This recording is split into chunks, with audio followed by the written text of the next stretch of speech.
అస్మద్గురుభ్యో నమః. కార్యక్రమం ప్రారంభమవుతుండగానే ప్రశ్న ఒకటి వచ్చింది. ఉగాది అంటే అర్థం ఏమిటండి?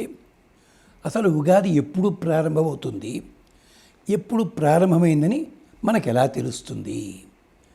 మరి అదైతే తెలుగు వాళ్ళ ఉగాది ఒకలా ఉంటుంది, నార్త్ ఇండియన్స్ ఉత్తర హిందూ దేశస్తులకి వాళ్ళకి వేరే ఉగాది ఉంటుంది, తమిళులకి వేరే.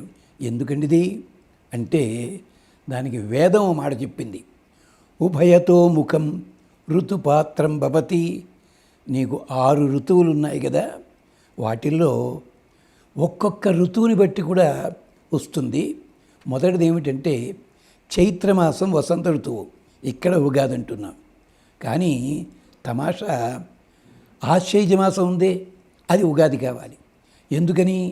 అశ్విని నక్షత్రం మొదటిది ఆశ్వయుజం, అక్కడ ఉగాది కావాలి కదా. ఇక్కడ చిత్రా నక్షత్రం మధ్యలోది, మరి ఇక్కడికి వచ్చింది ఏమిటి? ఇప్పుడు అసలు జోకోటి ఉంది.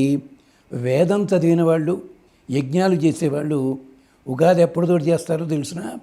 కృత్తికా నక్షత్రంతో. కృత్తికామారభ్య అంటే కార్తీక మాసం. ఇది ఎక్కడ గొడవండి బాబు, ఏమిటి కారణం అంటారా? దీనికి సమాధానం ఉంది. బ్రహ్మదేవుడు సృష్టించినప్పుడు ఆ స్వామి పరమశివుడు ఆవిర్భవించారు. అర్ధనారీశ్వర తత్వము. ఈ అర్ధనారీశ్వర తత్వమే కాలము. సంవత్సరం లోపల పూర్వ భాగము అంటే మొదటి భాగము పురుష భాగము, రెండవ భాగము స్త్రీ భాగము.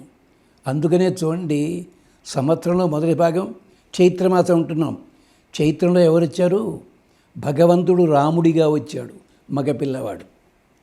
అదే మరి సంవత్సరంలో రెండో భాగం ఏదది? ఆశ్వయుజ మాసం.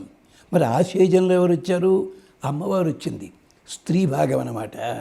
అంటే పురుష స్త్రీ రెండు కలిసి ఉన్నదే కాలము. అది చెప్పడానికే వేదంలో కృత్తికా నక్షత్రంతో ప్రారంభిస్తారు. కార్తికేయుడు.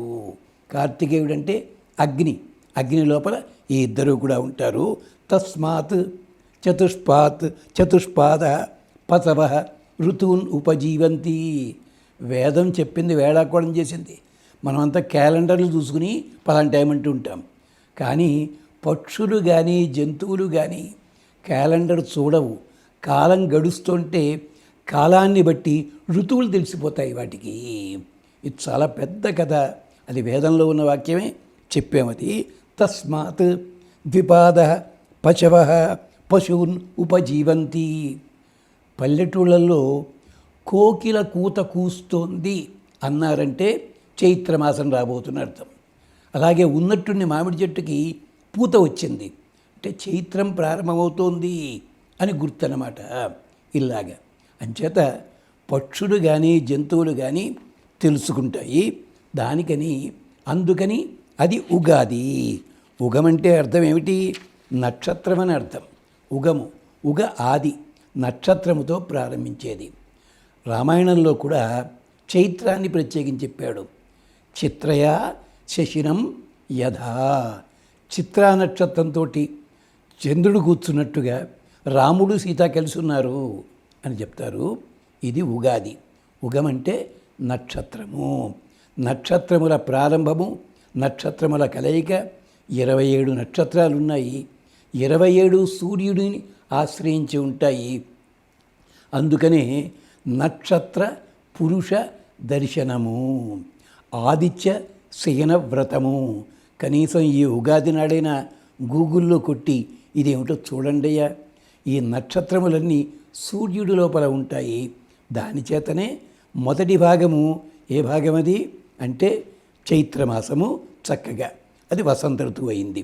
తరువాతది శరదృతువు అయింది. ఇది గమనించండి.